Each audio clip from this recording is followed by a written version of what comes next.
Tensions in Belarus following flawed elections have cast light on the country's strange relationship with neighbouring Russia. Officially, they're part of what's known as the Union State. But what exactly is this? In this video, I'm going to explore what the Union State of Russia and Belarus means in real terms. Is it a blueprint for a merger into a single country, a loose confederation of two sovereign states, or merely some sort of organisation?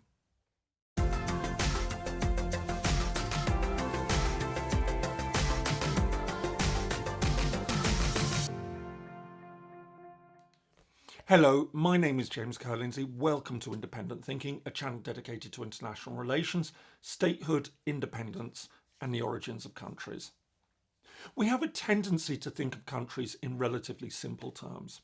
Although we know that they may come in various constitutional forms, such as unitary state or a federation, on the whole we nevertheless think of them as distinct entities on the international stage. However, in truth, the situation could be far more complex than that. In some cases, countries can form confederations.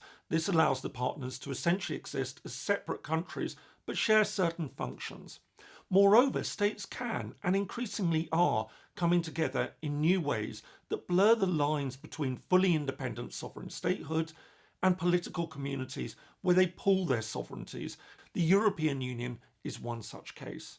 But there are others that seem to fall into this grey zone. One of the most interesting examples is the union state between Russia and Belarus. This arrangement came to the centre of international attention when, in August 2020, Belarus held flawed elections that saw the incumbent president, Alexander Lukashenko, supposedly return to office with 80% of the vote. This in turn has led to mass protests throughout the country. Facing the possibility of overthrow, the administration has looked to neighbouring Russia, its partner in the Union State, for support. But what exactly is this Union State? By way of background, Belarus lies in Eastern Europe and shares borders with Russia to its east, Ukraine to its south, and Poland, Latvia, and Lithuania to its west and north. At 207,000 square kilometres or 80,000 square miles, it's the 84th largest of the UN's 193 member states. Its population stands at about 9.5 million. This stands in marked contrast to Russia, neighbouring 14 countries, and at 17 million square kilometres or 6.5 million square miles, Russia is by far the largest country in the world, almost twice the size of the second largest, Canada. Moreover, its population stands at approximately 145 million. The story really begins in the last quarter of the 18th century, when the territory of modern Belarus came under Russian rule. Although the area was occupied by Germany during the First World War, on the 1st of January 1919, the Belarusian Soviet Socialist Republic was proclaimed. And in 1922, Belarus became one of the 4 founding republics of the Soviet Union, alongside Russia, Ukraine, and Transcaucasia. When the Soviet Union collapsed in 1991, Belarus and Russia went on to become wholly independent countries. Nevertheless, they retained close ties. Quite apart from their shared history and heritage, there was also a very practical dimension to the relationship. Although Belarus, like other parts of the Soviet Union, embarked on a series of market reforms in the early 1990s, this process was reversed when, in 1994, Alexander Lukashenko, a former director of a state farm, was elected as the first president of the country. Aiming to retain the command economy of the Soviet era, he needed close ties to neighbouring Russia, the country's main commercial market. It was these cultural and economic ties that paved the way for the Union State. But this came about through a series of steps. The first of these occurred on the 2nd of April 1996, when the Commonwealth of Russia and Belarus was established. Exactly 1 year later, on the 2nd of April 1997, the two countries then signed a treaty establishing a union. 18 months later, in December 1998, they then signed a series of further agreements that increased their integration across a range of areas.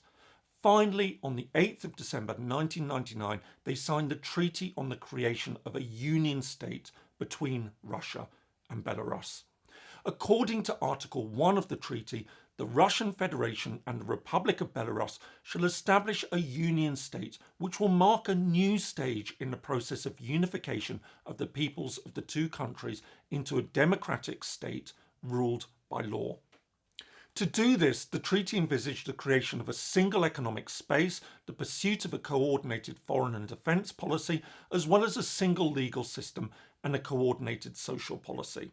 It also envisaged the establishment of a number of joint institutions. These included a Supreme State Council, which would be the main decision-making body and would require agreement from both states for any decision.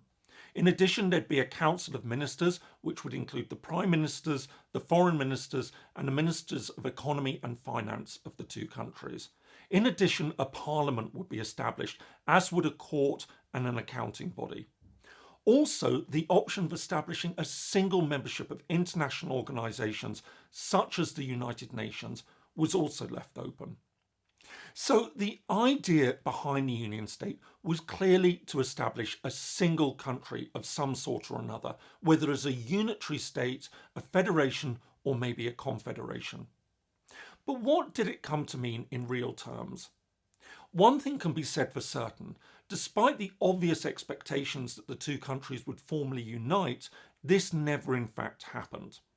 While parts of the Union were implemented, for example, there is a State Secretary of the Union, other parts of the Union state, such as the Parliament and Court, have never been put into action. This begs the question of why things didn't go further. The most widely held explanation is that it was stopped by Lukashenko. At the time the agreements were signed, Russia was ruled by Boris Yeltsin. Given that it was clear that he would not be able to last indefinitely, there's a sense that Lukashenko saw himself as the potential leader of the new union. However, this ambition was thwarted when Yeltsin unexpectedly resigned on the 31st of December 1999 and named Vladimir Putin as his successor. As Putin gained in power and it became obvious that he wouldn't relinquish control over Russia, Lukashenko moved away from the idea of integration. On top of this personal dimension, Russia's growing strength under Putin also seemed to scare Belarus. The idea of a union of equals, as unrealistic as it was even under Yeltsin when Russia was relatively weak, became increasingly impossible to envisage as Moscow reasserted itself.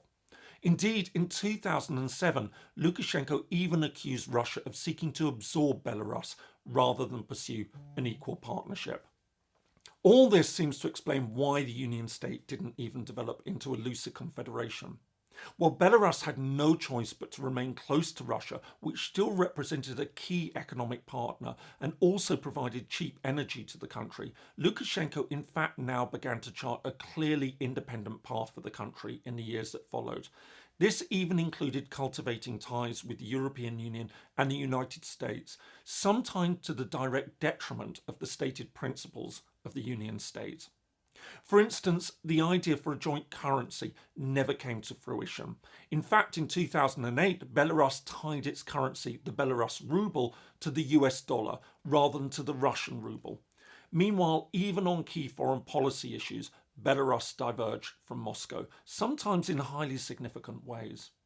Perhaps the best example came after Russia's decision to recognise the Georgian territories of Abkhazia and South Ossetia as independent states in 2008. While Moscow managed to persuade some other countries to also recognise the territories, Belarus refused to follow suit, no doubt to Putin's undoubted embarrassment. All this seemed to show that the idea of a close political union had dropped off the agenda. However, the Union state couldn't even be described as a loose confederal arrangement by this stage. Instead, it became to be seen and presented merely as being an international organisation. But even then, it seemed to become a very secondary body. For much of the past decade and a half, Russia's focus seems to have been on building ties between the former Soviet republics in other spheres, such as the Eurasian Economic Union, which not only includes Belarus, but also Armenia, Kazakhstan, and Kyrgyzstan.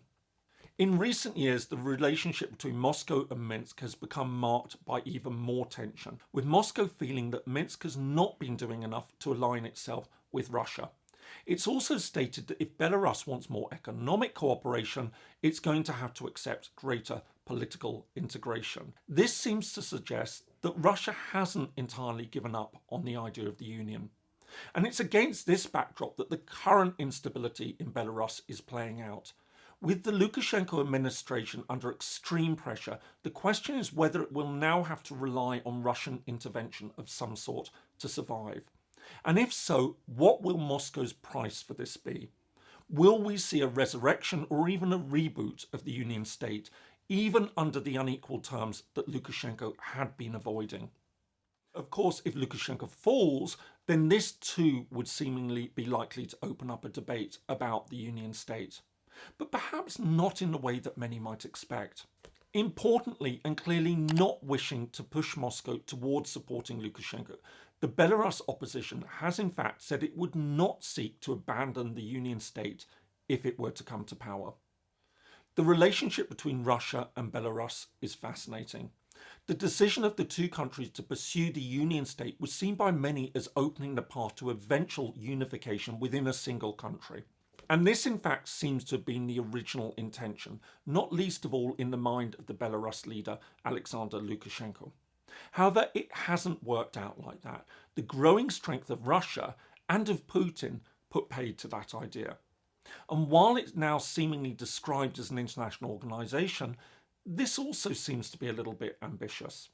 Instead, the two countries have developed an extremely complex relationship, with Minsk often trying to chart a course between maintaining close economic ties with Moscow and keeping its options open in terms of good relations with the West. And yet, given the current political instability in Belarus, the subject of the Union state looks set to become more significant. The debate on this strange and uncertain project, which has been on hold for many years, could well be about to become much, much more interesting. I hope you found that useful. If so, here are some more videos that you might like. And don't forget to subscribe and press the notifications bell to be alerted when I post new content. I upload new videos every Friday. Thanks so much for watching, and see you in the next video.